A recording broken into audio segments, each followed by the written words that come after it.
Hello guys, welcome back to my channel advance trading guide. আমি রতিন। আজকে যে বিষয় নিয়ে আলোচনা করব সেটা হচ্ছে তোমার ট্রিপল বটম এবং ট্রিপল টপ। এর আগে যে চার্ট প্যাটার্ন নিয়ে আমরা আলোচনা করেছিলাম সেটা ছিল ডবল বটম এবং ডবল টপ। ঠিক আছে, তো চলো শুরু করা যাক। তো দেখো, এখানে আমি যে চার্ট প্যাটার্নটা নিয়ে এসেছি আজ, সেটা হচ্ছে ট্রিপল বটম। অর্থাৎ দেখো, মার্কেট এভাবে ডাউন ট্রেন্ডে এসছে। ঠিক আছে, দিয়ে এখানে একটা বটম তৈরি করেছে। আবার এখানে বায়ার্স অ্যাক্টিভ হয়েছে। বায়ার্স অ্যাক্টিভ হয়ে কি করলো, মার্কেটটাকে কিছুটা উপরে নিয়ে যাওয়ার চেষ্টা করলো, কিন্তু এতটা নিয়ে গিয়ে আর নিয়ে যেতে পারলো না। ঠিক আছে, এখানে আবার সেলার্স অ্যাক্টিভ হয়ে গেছে এবং সেলার্স চেষ্টা করছে আবার মার্কেটটাকে নিচে নিয়ে আসার। ঠিক এই লেভেলের কাছে যখনই আবার মার্কেট এলো, তখনই কিন্তু আবার দেখো এখানে বায়ার্স অ্যাক্টিভ হয়েছে এবং বায়ার্স অ্যাক্টিভ হয়ে আবার কিন্তু মার্কেট উপরে নিয়ে যাওয়ার চেষ্টা করেছে। কিন্তু সেলার্সরাও ঠিক এই জায়গাটাতে আবার পুনরায় অ্যাক্টিভ হয়ে তারা কি করছে, মার্কেটটাকে নিচে নিয়ে যাওয়ার চেষ্টা করেছে আবার। তো আবার সেম সেই জায়গাতে এসেই দেখো আবার বায়ার্স অ্যাক্টিভ হয়েছে নতুন, এবং মার্কেট আবার কিন্তু উপরে নিয়ে যাওয়ার চেষ্টা করছে। ঠিক আছে, তাহলে এই যে একটা এরিয়া, এখানে যেখানে বায়ার্স, এখানে মার্কেট নামছে কিন্তু এখান থেকে মার্কেট উপরে উঠছে, তাহলে এটা কি একটা সাপোর্টের জায়গা। আর এখান থেকে যখন মার্কেট আবার নিচে নামছে, তার মানে কি এই জায়গাটা কি, এই জায়গাটা হচ্ছে রেজিস্ট্যান্ট এরিয়া। ওকে, সাপোর্ট। ডিফেল বটম, বটম কথার অর্থ তো নিচে। অর্থাৎ মার্কেট এভাবে ডাউন ট্রেন্ডে নিচে আসছে এবং একটা সাপোর্টের জায়গাতে এসে মার্কেট কি করলো, এখানে পজ নিল। অর্থাৎ এখানে বায়ার্স অ্যাক্টিভ হলো। বায়ার্স অ্যাক্টিভ হয়ে কি করলো, মার্কেটটাকে উপরে নিয়ে যাওয়ার চেষ্টা করলো। তো এতটা উপরে, যখন এতটা গেল তখন এখানে আমি কিন্তু একটা ছোট্ট করে লাইন টানবো। তার মানে কি, মার্কেট এখানে গিয়ে যখন আবার নিচে আসছে, তার মানে এখানে কিন্তু বায়ার্স এবং সেলার্স এর একটা লড়াই হয়েছে এবং সেলার্স এখানে উইনিং, এবং সেলার্স মার্কেটটাকে আবার নিচে নিয়ে আসছে। তো নিচে কতদূর নিয়ে এলো না, যেখানে বায়ার্স অ্যাক্টিভ হয়েছে সেখানে। সেখানে এসে বায়ার্সরা কি করলো, আবার কিন্তু পুনরায় চেষ্টা করলো মার্কেটটাকে উপরে নিয়ে যাওয়ার। ঠিক আছে, দেখো মার্কেট আবার এতটাই গেল। ঠিক এই যে রেজিস্ট্যান্ট এরিয়া, আগের যেখানে সাপোর্ট রেজিস্ট্যান্ট ফেস করেছিল, ঠিক সেখানে এসে আবার কিন্তু এখানে মার্কেট পজ নিয়ে আবার কিন্তু এখানে সেলার্স অ্যাক্টিভ হয়ে মার্কেট নিচে নিয়ে আসছে। এর আগে আমরা কি বলেছিলাম না, এই দুটো টপের কথাই বলেছিলাম, এই একটা এই একটা। এরপরে কি করলো, বায়ার্সরা উইন হয়ে মার্কেটটাকে উপরে নিয়ে গেল এবং এখানে একটা গ্রিন ক্যান্ডেল ক্লোজিং দিল, এখানে এন্ট্রি হলো।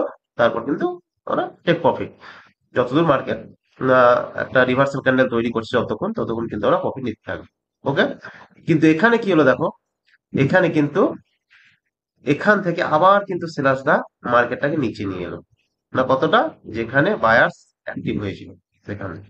সেখানে কিন্তু আবার পুনরায় বায়ার্স অ্যাক্টিভ হলো এবং বায়ার্স উইনিং হয়ে আবার মার্কেটটাকে উপরে নিয়ে গেল এবং এই যে তিনটে টপ তৈরি করলো। এর আগে পড়েছিলাম আমরা দুটো টপ, এবার কিন্তু তিনটে টপ তৈরি করলো। তিনটে টপ তৈরি করার পর, ওই জন্য আমি এর আগের ভিডিওতে বলেছিলাম যে কনফার্মেশন ফার্স্ট। ওই জন্যই দুবার যাওয়ার পর তোকে কনফার্মেশন নিতে হবে যে হ্যাঁ গ্রিন ক্যান্ডেল ক্লোজিং দিল। তারপরে যখন এই গ্রিন ক্যান্ডেলটাকে এখানে এন্ট্রি হলো এবং তারপরে এই green candle close, green candle উপরে যখন মার্কেট যেতে লাগলো, তখন কিন্তু তুমি প্রফিট নিতে থাকো এবার। ওকে, স্টপ লস করে থাকলো এখানে। কিন্তু এখানে কি হলো, তিনটে টপ তৈরি করলো এবং তিনটে টপ তৈরি করার পর মার্কেট যখন দেখো এভাবে নিচে এলো, এখানে এভাবে গেল, এভাবে গেল, আবার এভাবে গিয়ে এভাবে তিনটে টপ তৈরি করলো। এক, দুই, তিনটে টপ তৈরি করার পর কি করলো, এই যে নেক লাইন, এই নেক লাইনটার উপরে একটা গ্রিন ক্যান্ডেল ক্লোজিং দিল। এবং গ্রিন ক্যান্ডেল যখন ক্লোজিং দিল, তখন কি করলাম, আমি এখানে এন্ট্রি নিলাম, স্টপ লস এই নিচে রাখলাম। এবার যতক্ষণ মার্কেট না রিভার্সাল ক্যান্ডেল তৈরি করছে, ততক্ষণ আমি প্রফিট নিতে থাকলাম। কিন্তু মেন আমার ফার্স্ট টার্গেট কি থাকবে, এই যে এই নেক লাইন এবং এই যে সাপোর্টের এরিয়া, এর যে দূরত্ব, এই দূরত্বটা আমার হচ্ছে ফার্স্ট টার্গেট। আমি এতটা নিয়েও আমি কিন্তু আমার প্রফিট বুক করে নিতে পারি। কিন্তু যদি ট্রেলিং স্টপ লস ইউজ করা যায়, তাহলে কিন্তু অনেক সময় বড় প্রফিটও পাওয়া যায়। ওকে, আশা করি টিপিল বটমটা বোঝা গেল। এবার টিপিল টপ।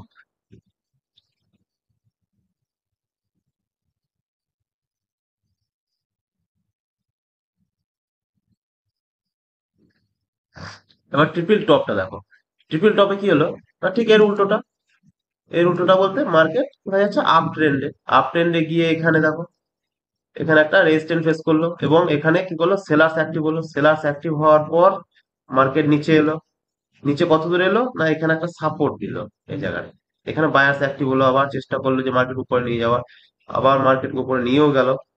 তারপর দেখো আবার সেলার্স ঠিক সেই রেজিস্ট্যান্সের জায়গাতে কিন্তু আবার সেলার্স মার্কেটকে নিচে নিয়ে আসার জন্য চেষ্টা করছে, এবং চেষ্টা করে তারা কিন্তু কতটা নিয়ে এলো না, এই যে এখানে যে বায়ার্স যেখানে অ্যাক্টিভ হয়ে গেছিল আবার সেকেন্ড টাইম, সেখানে সাপোর্টের জায়গাতে কিন্তু আবার মার্কেট এলো, এবং এখান থেকে বায়ার্স আবার চেষ্টা করলো পুনরায় নিয়ে যাওয়ার উপরে, এবং তিনটে টপ তৈরি করলো। তারপরে কিন্তু এখানে আবার সেলার্স অ্যাক্টিভ হলো নতুন, এবং তারা কি করলো আবার মার্কেটটাকে নিচের দিকে নিয়ে এলো। এবং এভাবে তিনটে টপ যখন তৈরি হলো, তারপরে এই যে নেক লাইন, এই সাপোর্টের লাইনটাকে আমরা বলবো নেক লাইন, এই নেক লাইনের নিচে যখনই একটা রেড ক্যান্ডেল ক্লোজিং দেবে, এবং এই রেড ক্যান্ডেল একটা ক্লোজিং দেবে, তখনই আমরা এখানে এন্ট্রি করব। আর এর উপরে এখানে রাখবো আমরা একটু উপরে স্টপ লস, এবং টার্গেট কতটা, এই রেজিস্ট্যান্স লাইন এবং এই নেক লাইনের মধ্যে যে দূরত্ব ঠিক ততটা। তো চলো এবার কিভাবে এগুলোকে ট্রেড করা যাবে সেগুলো চারটা একটু দেখে নেওয়া যাক। ওকে, হচ্ছে ট্রিপল, দেখো এটা হচ্ছে ট্রিপল বটম, অর্থাৎ দেখো মার্কেট দেখতে পাচ্ছ কিভাবে ডাউন ট্রেন্ডে আসছে। ডাউন ট্রেন্ড আসার পর এখানে দেখো একটা, এই ক্যান্ডেলটা আশা করি চিনতে পারছো, একটা হ্যামার ক্যান্ডেল তৈরি করেছে, এবং এখানে একটা টপ তৈরি করলো, এই সরি এখানে একটা বটম তৈরি করলো, ফার্স্ট বটম। তারপর মার্কেট কি করলো, এখানে বায়ার্স অ্যাক্টিভ হলো, বায়ার্স অ্যাক্টিভ হওয়ার পর দেখো কতটা নিয়ে গেল না, এতটা নিয়ে গেল যখন, তারপর কিন্তু এখানে কিছুক্ষণ সময় কাটালো, এবং সেলার্স আর বায়ারের কিন্তু একটা লড়াই হলো। দুজনের মধ্যে কারা উইন হলো, এখানে সেলার্স উইন হলো, এবং মার্কেটটাকে আবার দেখো নিচে নিয়ে এলো। কিন্তু এখানে দেখতে পাচ্ছ দেখো পুরোটা কিন্তু সেম এতটা কিন্তু আসেনি, কিছুটা এসছে দিয়ে কিন্তু আবার উপরে গিয়েছিল, দিয়ে আবার একটা সেকেন্ড বটম তৈরি করলো, এবং আবার বায়ার্স চেষ্টা করলো উপরে নিয়ে যাওয়ার, কিন্তু কতটা নিয়ে গেল না, এই যে ফার্স্ট রেজিস্ট্যান্স যেখানে ফেস করেছিল ঠিক ততটাই হলো। ততটা নিয়ে যাওয়ার পর আবার সেলার্স কিন্তু মার্কেটকে নিচে নিয়ে আসার চেষ্টা করলো, কিন্তু এখানে কি করলো, আবার সেই যেখানে সাপোর্ট নিয়েছিল আগে সেখানে বায়ার্স অ্যাক্টিভ হয়ে মার্কেটকে আবার কিন্তু করে নিয়ে যাচ্ছে না, করে নিয়ে গিয়ে দেখো একটা বড় গ্রিন ক্যান্ডেল এখানে ক্লোজিং দিই, তাহলে আমার এন্ট্রি পয়েন্ট, স্টপ লস এই ক্যান্ডেলটার নিচে, এই ক্যান্ডেলের নিচে। কিন্তু এখানে যেহেতু একটা অনেক বড় ক্যান্ডেল তৈরি হয়েছে, সেহেতু এই ক্যান্ডেলের 50% নিচে, অর্থাৎ 60% মতো জায়গাতে একটা আনুমানিক সেখানে স্টপ লস রাখা যায়, কিন্তু একদম সেফ বলতে গেলে এই ক্যান্ডেলটা নিচে সেফ। তারপর তুমি প্রফিট নিতে থাকো, কতটা প্রফিট নেবে না, এই যে এই যে দূরত্ব, ঠিক এই দূরত্ব থেকে এই দূরত্ব, মানে এতটা, এটা হচ্ছে তোমার ফার্স্ট টার্গেট। এটা হলো ফার্স্ট টার্গেট। এবার সেকেন্ড টার্গেট না, দেখো ফার্স্ট টার্গেট অ্যাচিভ করার পর দেখো এখানে কিছুক্ষণ টাইম কাটিয়েছে, তো তোমার কি করতে হবে, যখনই এতটা মার্কেট এই পর্যন্ত গেল, তখনই তোমার কি করতে হবে, এই যে স্টপ লস ওটাকে ট্রেলিং করে না কি করতে হবে, এখানে লাগিয়ে দিতে হবে, তাহলে তোমার কষ্ট কস্ট, মার্কেট যদি নিচে এলো তাহলে তুমি তোমার কষ্ট কস্ট বেরিয়ে গেলে, অর্থাৎ যে টাকাটা তুমি ইনভেস্ট করেছো সেই টাকা দিয়ে বেরিয়ে চলে এলে। আর যদি মার্কেট এখানে এই যে টাইম কাটিং উপরে গেল, তখন কিন্তু তুমি একটা বড় প্রফিট পেলে।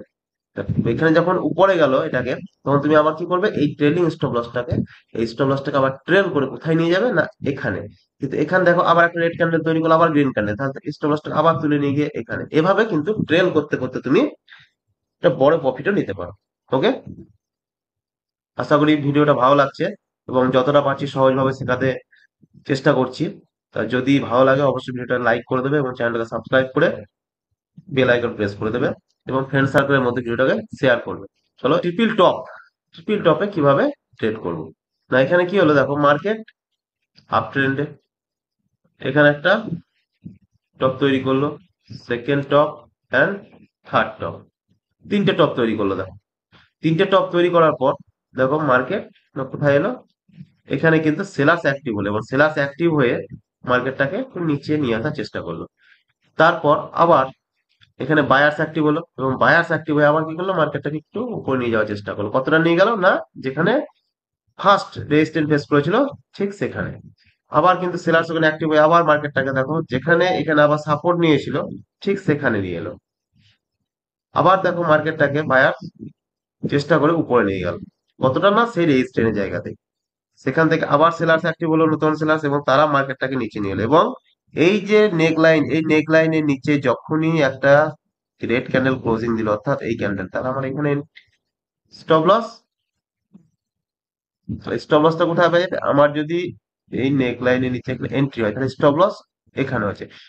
এটা হচ্ছে খুব রিস্কি স্টপ লস হবে, তাই এই ক্যান্ডেলের যেহেতু খুব ছোট ক্যান্ডেল, তাই এই ক্যান্ডেলে একটু উপরে, মানে তার উপরে ক্যান্ডেলের একটু উপরে তোমাকে স্টপ লসটা রাখতে হবে। এবং তারপর যতক্ষণ একটা রিভার্সাল ক্যান্ডেল তৈরি হচ্ছে, ততক্ষণ কিন্তু তুমি প্রফিট নিতে থাকো। অনেক সময় কি করে মার্কেট, এই যে এই যে দূরত্ব, এই প্রফিটটা তোমাকে অ্যাচিভ করিয়ে দেবে, দেখো অ্যাচিভ করিয়ে দিয়েছে। তারপর কিন্তু মার্কেট আবার রিটেস্ট মারতে যায়, রিটেস্ট মেরে তারপর ডাউন। তুমি এখানে ফার্স্ট টার্গেট বুক করে নিতে পারো। তারপর আবার রিটেস্ট মেরে যখন এটা ক্লোজ করবে, তখন তুমি আবার এখানে এন্ট্রি নিতে পারো।